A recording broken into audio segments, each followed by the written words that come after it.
નમસ્કાર મિત્રો, હું રાજેશ ભાસ્કર આપ સૌનું યુટ્યુબમાં આપણી આ ચેનલ પર સ્વાગત કરું છું. મિત્રો, આજે આપણે તારીખ 18 ફેબ્રુઆરી 2024ના કેટલાક મોસ્ટ ઇમ્પોર્ટન્ટ કરંટ અફેર અને અગાઉની પરીક્ષામાં પૂછાયેલા કેટલાક ઇમ્પોર્ટન્ટ પ્રશ્નો વિશે ડિટેલમાં ચર્ચા કરીશું, જે આપને આવનારી પરીક્ષા માટે ખૂબ જ ઉપયોગી સાબિત થશે. તો મિત્રો, આપ આ ચર્ચા સાથે જોડાઈ રહેજો અને વિડીયોને પહેલેથી લઈને છેલ્લે સુધી પૂરેપૂરો જોવાનો આગ્રહ રાખજો. તો ચલો મિત્રો, શરૂ કરીએ. શરૂઆત કરતાં પહેલાં જણાવી દઉં કે જો તમારે આપણી આ યુટ્યુબ ચેનલને સબસ્ક્રાઈબ કરવાનું બાકી હોય તો ચેનલને સબસ્ક્રાઈબ કરજો, નોટિફિકેશન બેલ આઇકોનને પ્રેસ કરીને, અને જો તમને વિડીયો પસંદ આવે તો વિડીયોને લાઈક કરજો અને તમારા જેટલા પણ મિત્રો છે એ બધા મિત્રો જોડે આ વિડીયોની લિંકને શેર કરજો.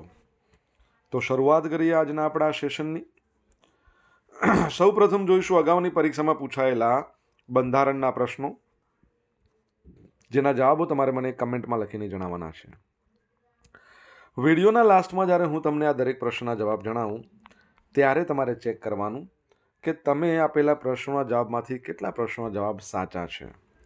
તમને ખ્યાલ જ છે કે ડેલી જીકે ટેસ્ટમાં આપણે રોજ 10 પ્રશ્નો પૂછીએ છીએ. આ 10 પ્રશ્નોમાંથી તમારા કેટલા પ્રશ્નોના જવાબ સાચા છે એ તમારે કમેન્ટમાં લખીને જણાવવાનું છે. અને એ 10 પ્રશ્નોમાંથી 5 પ્રશ્નો બંધારણના છે અને બાકીના જે 5 પ્રશ્નો છે એ ભારતની ભૂગોળના.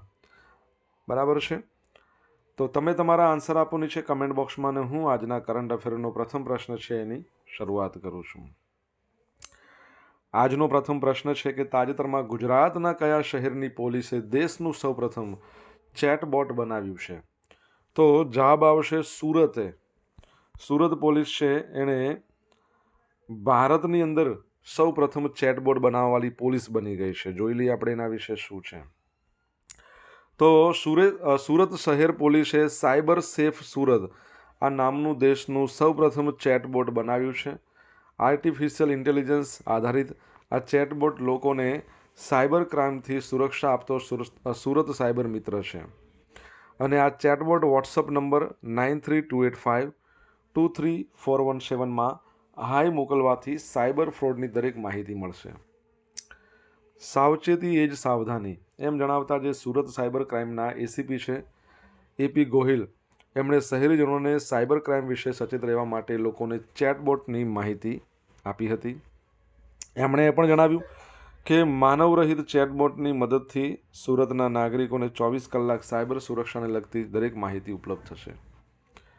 સાથે કોઈપણ પ્રકારનો સાયબર ફ્રોડ થાય તો ત્વરિત ધોરણે જે લેવાના પગલાં છે તેમજ ફરિયાદ નોંધણી માટે જરૂરી માર્ગદર્શન પણ મળી રહેશે. તો એ યાદ રાખજો. સુરતની વાત કરી છે. તમને ખબર છે સુરતમાં વિશ્વની સૌથી મોટી ઓફિસ બિલ્ડિંગ બની છે ડાયમંડ બુર્સ. સુરત એરપોર્ટને ઇન્ટરનેશનલ એરપોર્ટનો દરજ્જો મળી ગયો છે. સ્વચ્છતા સર્વેક્ષણમાં ભારતનું સૌથી સ્વચ્છ જે શહેર છે ઇન્દોર અને સુરત બંને. તમને ખબર છે કે ભારતમાં પ્રથમ સ્લીપ સ્લોગ રોડ એ પણ સુરતમાં બનાવવામાં આવ્યો, પરંતુ કઈ જગ્યાએ એ તમારે જણાવવાનું છે. ગુજરાતનું પ્રથમ વોટર પ્લસ સિટી પણ સુરત છે. અને તમને ખ્યાલ હોવું જોઈએ, આપણે ભણ્યા હતા કે વિકસિત અર્થતંત્ર બનાવવા માટે ભારતના 4 સિટીઓ છે એને સિલેક્ટ કરવામાં આવ્યા છે નીતિ આયોગ દ્વારા. એમાંથી એક સુરત છે. મુંબઈ, સુરત, વારાણસી અને વાઇઝેગ એટલે કે વિશાખાપટ્ટનમ. ગયા વર્ષે ઇન્ટરનેશનલ યોગા ડે એની રાજ્ય કક્ષાની ઉજવણી પણ સુરતમાં થઈ હતી, યાદ રાખજો. તાજેતરમાં આઈઆરસીટીસીના ચેરમેન અને મેનેજિંગ ડિરેક્ટર તરીકે કોની નિમણૂક કરવામાં આવી છે? તો જવાબ આવશે સંજય કુમાર જૈન. શું આવશે? સંજય કુમાર જૈન, જેઓને તમે ઇમેજમાં જોઈ શકો છો. IRCTC Indian railway catering and tourism કોર્પોરેશનના અધ્યક્ષ અને એમડી તરીકે એમની નિમણૂક થઈ છે. તેઓ 1990ની બેચના ભારતીય રેલવે ટ્રાફિક સર્વિસ અધિકારી છે અને ચાર્ટર્ડ એકાઉન્ટન્ટની લાયકાત ધરાવે છે. તમને ખબર છે ને ભારતમાં ચાર્ટર્ડ એકાઉન્ટ ડે ક્યારે મનાવવામાં આવે છે? તો 1 જુલાઈના રોજ. આઈઆરસીટીસીની વાત કરીએ, જાહેર ક્ષેત્રનું ઉપક્રમ છે જે સંપૂર્ણ ભારતીય રેલવેની માલિકીની કંપનીનું છે. તે ભારતીય રેલવે માટે ટિકિટિંગ, પછી કેટરિંગ અને પ્રવાસન સેવાઓ પ્રદાન કરે છે. 1999માં ભારત સરકાર દ્વારા આની સ્થાપના કરવામાં આવી હતી. અને તમને ખબર છે કે આપણું ભારતીય રેલવે છે એના હાલના અધ્યક્ષ અને CEO કોણ છે? જો તમને ખબર હોય તો કમેન્ટ બોક્સમાં લખો. હવે મિત્રો 17નો જાદુ, 4નો જાદુ, નીતિ આયોગ, RBI આ બધા શું છે? શોર્ટ્સ છે. તમારે જોવાના બાકી હોય તો જોઈ લેજો. પસંદ આવે તો લાઈક કરજો, તમારા મિત્રો જોડે એને શેર કરજો. ચેનલને હજુ પણ સબસ્ક્રાઈબ ના કરી હોય તો સબસ્ક્રાઈબ કરજો નોટિફિકેશન બેલ આઇકનને પ્રેસ કરીને. ભારતે શ્રીલંકા અને મોરિશિયસમાં UPI સેવાઓ શરૂ કરી છે. તો ભારતે શ્રીલંકા અને મોરિશિયસમાં સફળતાપૂર્વક યુનિફાઈડ પેમેન્ટ ઇન્ટરફેસ સેવાઓ શરૂ કરી દીધી છે. આ વ્યૂહાત્મક પહેલના ભાગરૂપે મોરિશિયસની અંદર રૂપે કાર્ડ સેવાઓ પણ રજૂ કરવામાં આવી. શ્રીલંકામાં પ્રથમ UPI ટ્રાન્ઝેક્શન એક ભારતીય દ્વારા કરવામાં આવ્યું. તમને ખબર છે ને, આપણે એ પણ ભણ્યા હતા કે ફ્રાન્સમાં આવેલો છે એફિલ ટાવર, ત્યાં પણ આ UPI સેવાની શરૂઆત કરવામાં આવી હતી. યુનિફાઈડ પેમેન્ટ ઇન્ટરફેસ તમને ખબર છે 2016માં આવ્યું હતું. National payment corporation of India દ્વારા એ લોન્ચ કરવામાં આવ્યું હતું. ઓકે, તો શ્રીલંકા સાથે ડિજિટલ પેમેન્ટ કનેક્ટિવિટી, ભારતીય પ્રવાસીઓને એમની UPI એપનો ઉપયોગ કરીને શ્રીલંકામાં જે વેપારી સ્થળો છે ત્યાં QR કોડ આધારિત ચૂકવણી કરવાની મંજૂરી આપશે. રૂપે ટેકનોલોજી અપનાવવાથી મોરિશિયસની જે મોકાસ કાર્ડ સ્કીમ છે એ મોરિશિયસ બેંકોને સ્થાનિક રીતે રૂપે કાર્ડ જારી કરવા સક્ષમ બનાવશે. રૂપે ટેકનોલોજીનો ઉપયોગ કરીને કાર્ડ જારી કરનાર એશિયાની બહાર મોરિશિયસ એ પ્રથમ દેશ બન્યો છે. મોરિશિયસ કેપિટલ છે એનું પોર્ટ લુઇસ. શ્રીલંકાનું કેપિટલ છે જયવર્ધનેપુરે કોટ્ટે. મોરિશિયસની કરન્સી છે મોરિશિયસ રૂપીસ, શ્રીલંકાની શ્રીલંકન રૂપીસ છે. અને શ્રીલંકા છે એના જે પ્રાઇમ મિનિસ્ટર દિનેશ ગુણવર્ધને છે મોરિશિયસના પ્રાઇમ મિનિસ્ટર. તમારે કમેન્ટમાં લખીને જણાવવાનું છે. મિત્રો, વિડીયો પસંદ આવ્યો હોય તો વિડીયોને લાઇક કરજો, તમારા મિત્રો જોડે શેર કરજો. આપણી બંને યુટ્યુબ ચેનલ રાજેશ ભાસ્કર 2 એને સબસ્ક્રાઈબ કરજો નોટિફિકેશન બેલ આઇકોનને પ્રેસ કરીને. અને જો તમારે ડેઇલી કરંટ અફેરની PDF જોઈતી હોય તો ટેલિગ્રામ ચેનલને જોઈન કરવી પડશે, જેની લિંક વિડીયોની ડિસ્ક્રિપ્શનમાં આપેલી છે. બરાબર છે? અહીંયા તમને PDF અને સાથે પોલ્સ પણ રમવા મળશે. મિલન નૌકા કવાયતની 12મી આવૃત્તિનું આયોજન ક્યાં કરવામાં આવ્યું છે? તો જવાબ આવશે કે વિશાખાપટ્ટનમ ખાતે.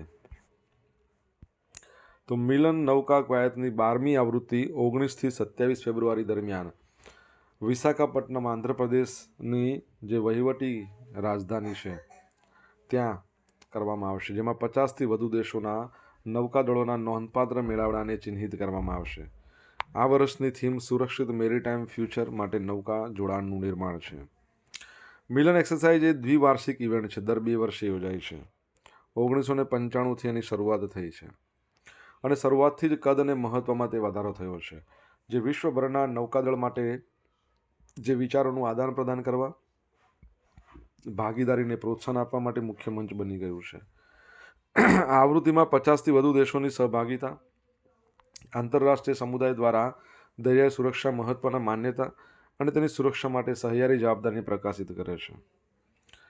આ પ્રવૃત્તિઓનો ઉદ્દેશ નૌકાદળ વચ્ચે આંતર કાર્યક્ષમતાને ઉત્તેજન આપવાનો છે, જટિલ પરિસ્થિતિઓમાં સંકલન રીતે કાર્ય કરવાની તેની ક્ષમતાને શુદ્ધ કરવાનો છે. બરાબર છે? તો એ યાદ રાખજો. મિલન કવાયતની વાત છે. ઓકે, આગળ વધીએ આપણે. ચલો, અહીંયા નૌકા સેનાની છે ને, તો નૌકાદળ વિશે આપણે જોઈ લઈએ. ભારતીય નૌકાદળની સ્થાપના 26 જાન્યુઆરી 1950, પરંતુ નૌસેના દિવસ 4 ડિસેમ્બરે મનાવવામાં આવે છે. 4 ડિસેમ્બર 1971માં ઓપરેશન ટ્રાઇડન્ટ એની સફળતા માટે આ દિવસ પસંદ કરવામાં આવ્યો છે. નૌસેનાના ચીફને એડમિરલ કહેવાય છે. હાલમાં આપણા નૌસેનાના જે ચીફ છે R હરિકુમાર છે. વાઇસ ચીફ પણ નવા આવ્યા છે, દિનેશ ત્રિપાઠી. અને 2024ના વર્ષને નૌસેનાએ એક વર્ષ તરીકે ઉજવવાનું ઘોષિત કર્યું છે. એ કયું છે તમારે જણાવવાનું છે. તાજેતરમાં સમાચારમાં રહેલ ગ્રો રિપોર્ટ અને પોર્ટલ કોના સાથે સંકળાયેલ છે? તો નીતિ આયોગ સાથે. તો નીતિ આયોગ દ્વારા ગ્રો પોર્ટલ અને ગ્રો રિપોર્ટ છે એને લોન્ચ કરવામાં આવ્યું છે. ગ્રોનું ફૂલ ફોર્મ થાય છે greening and restoration of wasteland wasteland with agro forestry.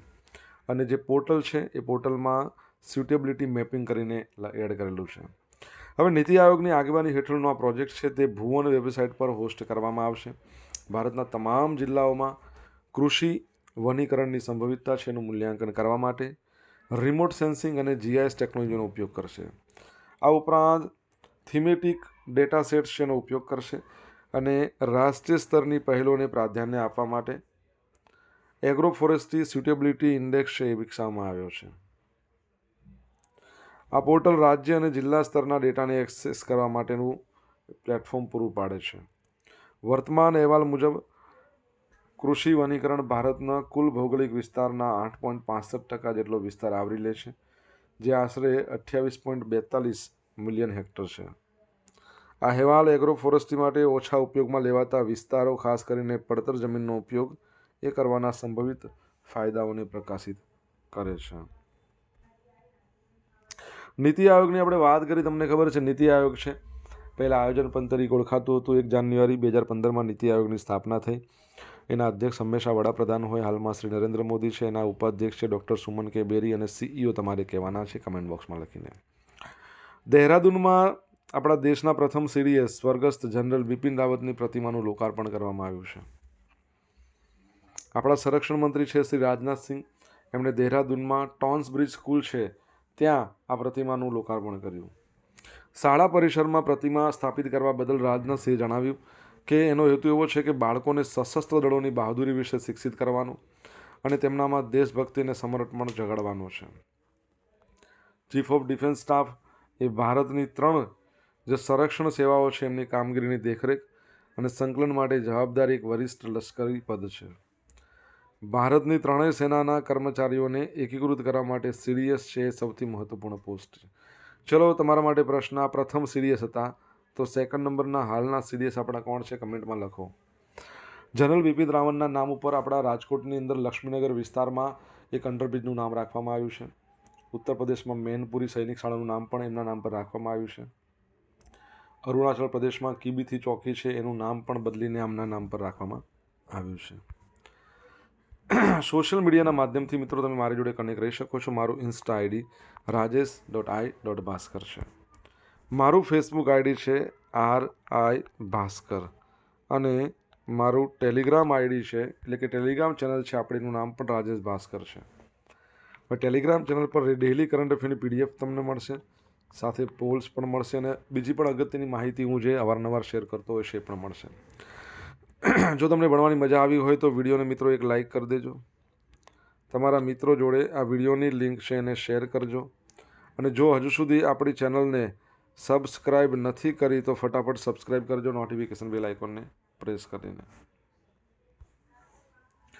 ભારતની પ્રથમ હેલિકોપ્ટર ઇમરજન્સી મેડિકલ સર્વિસ કયા રાજ્યથી શરૂ થશે? તો જવાબ આવશે ઉત્તરાખંડથી. જો અહીંયા ભવિષ્યકાળ છે, શરૂ થશે એટલે થવાની શક્યતા છે. તો ભારત તેની પ્રથમ હેલિકોપ્ટર ઇમરજન્સી સર્વિસ, આ જે મેડિકલ સર્વિસ છે ઉત્તરાખંડથી સજ્જ કરવા માટે તૈયાર છે, જે દેશના આરોગ્ય સંભાળ અને ઉડ્ડયન ક્ષેત્ર છે એમાં નોંધપાત્ર સીમાચિહ્ન રૂપ છે. આપણા નાગરિક ઉડ્ડયન મંત્રાલયના મંત્રી કોણ છે? કેન્દ્રીય જ્યોતિરાદિત્ય સિંધિયા. જો ગુજરાતના પૂછે તો કોણ આવશે? બળવંતસિંહ રાજપૂત. તો જ્યોતિરાદિત્ય સિંધિયાએ તાજેતરમાં ગ્રાઉન્ડ બ્રેકિંગ પહેલ છે એની ઘોષણા કરી છે. જરૂરિયાતમંદોને ઝડપી તબીબી સહાય પૂરા પાડવાના એના મહત્વ પર એમણે પ્રકાશ પાડ્યો છે. HEMS ઋષિકેશમાં All India Institute of Medical Science પર આધારિત હશે અને 150 કિલોમીટરની ત્રિજ્યાને આવરી લેવા માટે વ્યૂહાત્મક રીતે સ્થિર છે. આ સ્થિતિ એવી વ્યક્તિઓની ઝડપી એરલિફ્ટિંગને સક્ષમ કરશે જેમણે અકસ્માતો અથવા તબીબી કટોકટીનો સામનો કરવો પડ્યો હોય, જે ગંભીર આરોગ્ય સંભાળ સુવિધાઓથી તાત્કાલિક પહોંચની ખાતરી આપે છે. ઉત્તરાખંડની વાત કરીએ તો ઉત્તરાખંડ છે એના કેપિટલ 2 છે, એક તો ભરારીસેન છે અને બીજું છે દહેરાદૂન. ઉત્તરાખંડ છે એના જે CM છે પુષ્કરસિંહ ધામી, ગવર્નર તમારે કહેવાના છે. ચલો હું જ કહી દઉં છું, ગુરમીત સિંઘ છે. અને તમને ખબર છે ભારતનું પ્રથમ રાજ્ય જે UCC લાગુ કરશે, યુનિફોર્મ સિવિલ કોડ. ઓલરેડી ભારતમાં UCC ધરાવનાર એક રાજ્ય પણ છે, એ કયું છે તમારે જણાવવાનું છે. ઉત્તરાખંડ છે એની જે હાઈકોર્ટ છે એ નૈનીતાલમાં છે. આ ઉપરાંત ઉત્તરાખંડની વાત કરીએ તો ભારતનો પ્રથમ national park Jim Corbett national park, જૂનું નામ હેલી, એ પણ ત્યાં આવેલો છે. ઉત્તરાખંડના કેદારનાથ છે, એમાં વિશ્વનું સૌથી લાંબો રોપવે બનશે 11.5 કિલોમીટર. ઉત્તરાખંડની વાત કરીએ, ભારતનો પ્રથમ લાઇકેન પાર્ક ત્યાં બન્યો છે, લીલ શેવાળ જેવી વનસ્પતિઓ. ક્રિપ્ટોગામિક પાર્ક એટલે ફળ ફૂલ ના દેખાય, પ્રજનન છુપી થતા એવી વનસ્પતિઓ. અને હર્બલ પાર્ક, ઉત્તરાખંડનું માણા ગામ એ ભારતનું પ્રથમ ગામ કહેવાય છે. અને રિસન્ટલી આપણા વડાપ્રધાન નરેન્દ્ર મોદી સાહેબે ઉત્તરાખંડમાં ગુંજી ગામની મુલાકાત લીધી, એ પણ યાદ રાખજો. Sumit Nagal Chennai Open ATP Challenger Trophy જીતી લીધી છે. ભારતના ટોચના ક્રમાંકિત છે સુમિત નાગલ. એમણે ઇટાલીના લુકા નાર્ડીને 6-1, 6-4થી હરાવ્યા અને પોતાનું 5મું ચેલેન્જર ટાઇટલ જીત્યું. આ સાથે સુમિત નાગલ એટીપી રેન્કિંગમાં ટોપ 100માં પ્રવેશી ચૂક્યા છે. ચેન્નઈ ઓપન એ ભારતમાં યોજાનારી એટીપી ચેલેન્જર્સ 100 ઇવેન્ટની શ્રેણીમાં પ્રથમ છે. ટોપ 100માં એટલે 98મા નંબર પર છે. બીજું, તમને ખબર છે કે આ વર્ષે ઓસ્ટ્રેલિયન ઓપન ડબલ્સ ટાઇટલ કોણે જીત્યું છે? જે એક ભારતીય ખેલાડી છે, જેમણે 23 વર્ષે આ ટાઇટલ જીત્યું અને સૌથી મોટી ઉંમરે નંબર 1 બનવાનો ડબલ્સમાં એ પણ રેકોર્ડ છે. હવે મિત્રો જોઈશું અગાઉની પરીક્ષામાં પૂછાયેલા બંધારણના પ્રશ્નો. પ્રથમ પ્રશ્ન, ગોવા, દમણ અને દીવ એમાં પોર્ટુગીઝ શાસનમાંથી ક્યારે મુક્ત થયા? તો ક્યારે થયા છે? 19 ડિસેમ્બર 1961. એટલે 19 ડિસેમ્બર છે એને ગોવા મુક્તિ દિવસ કહેવાય છે. ગોવા રાજ્યની સ્થાપના 30 મે 1987, એટલે ગોવા સ્થાપના દિવસ 30 મે કહેવાય છે. બંધારણીય ઇલાજોના અધિકાર આ બંધારણના કયા અનુચ્છેદમાં દર્શાવેલ છે? તો અનુચ્છેદ 32. કયા દેશના બંધારણમાંથી ભારતીય બંધારણમાં મૂળભૂત અધિકારોનો ખ્યાલ લેવામાં આવ્યો છે? તો અમેરિકા. આમુખમાં કયા બંધારણીય સુધારા દ્વારા સમાજવાદી, અખંડિતતા, બિનસાંપ્રદાયિકતા એ શબ્દ ઉમેરવામાં આવ્યો છે?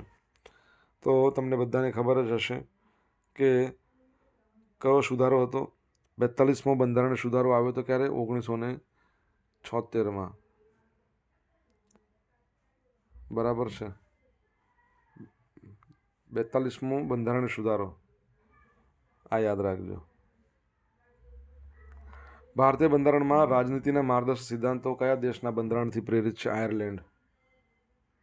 ક્યાંથી? આયર્લેન્ડ. હવે મિત્રો જોશું અગાઉની પરીક્ષામાં પૂછાયેલા ભૂગોળના પ્રશ્નો. પ્રથમ પ્રશ્ન, સમુદ્રના પાણીથી રચાતું જે સરોવર હોય એ સરોવરને શું કહેવાય? લગૂન કહેવાય. પાણીયા વન્યજીવ અભયારણ્ય ક્યાં છે? અમરેલીમાં. 2011ની વસ્તી ગણતરી પ્રમાણે ગુજરાતમાં નીચેના પૈકી કયો જિલ્લો સૌથી ઓછું શહેરીકરણ ધરાવે છે? સૌથી ઓછું શહેરીકરણ છે દાહોદ. 2001ની સરખામણીમાં 11માં વસ્તી ગણતરી મુજબ ગુજરાતમાં વસ્તી ગીચતામાં કેટલો વધારો થયો છે? 19.38. હાલમાં સૌથી વધારે વસ્તી ગીચતા ધરાવતું રાજ્ય છે બિહાર.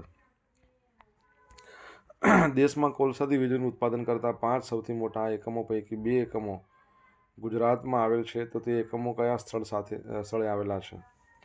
તો મુન્દ્રા ખાતે આવ્યા છે. હવે મિત્રો જોઈશું ગઈકાલે પૂછેલા પ્રશ્નનો જવાબ. પહેલો પ્રશ્ન છે કે તાજેતરમાં સમાચારમાં રહેલ પવિત્ર યાત્રાધામ ચોટીલા કયા જિલ્લામાં છે? તો સુરેન્દ્રનગર. સેકન્ડ પ્રશ્ન કે તાજેતરમાં કોણે ગુજરાતમાં ગાંધીનગર પ્રીમિયર લીગનું ઉદ્ઘાટન કર્યું? અમિત શાહે. અને યાદ રાખજો, અમદાવાદમાં ઉદ્ઘાટન થયું છે, ખાસ યાદ રાખજો. હવે મિત્રો જોઈશું આજે પૂછેલા પ્રશ્નોના જવાબ. પહેલો પ્રશ્ન હતો ભારતમાં પ્રથમ સ્ટીલ સ્લેગ રોડ સુરતમાં બન્યો છે, પણ સુરતમાં કઈ જગ્યાએ? હજીરા ખાતે. સેકન્ડ પ્રશ્ન, આપણો ભારતીય રેલવે છે, ઇન્ડિયન રેલવે, એના જે ચેરમેન અને એના CEO કોણ છે? તો જયા વર્મા સિન્હા.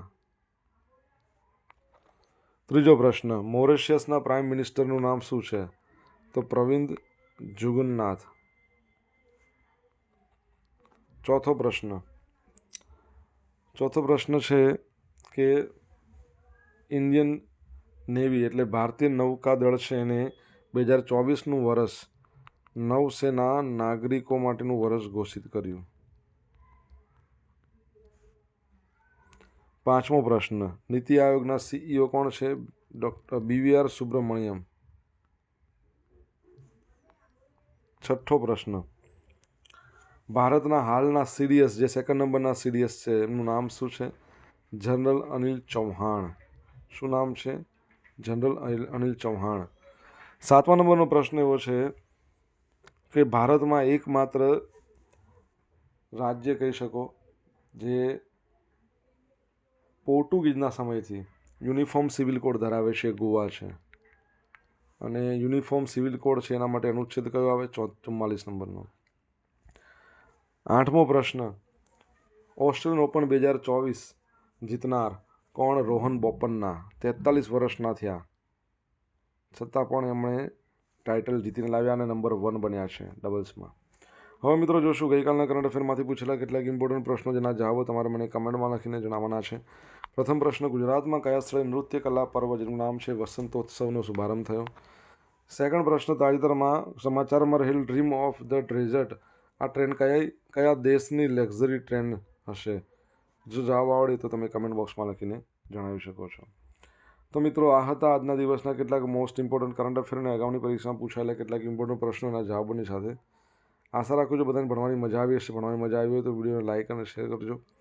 આપણી બંને યુટ્યુબ ચેનલ રાજેશ ભાસ્કર 2ને સબસ્ક્રાઈબ કરજો, નોટિફિકેશન બેલ આઇકોનને પ્રેસ કરીને. તો મિત્રો thank you so much for watching this video. Have a nice day. Jai Hind, જય ભારત.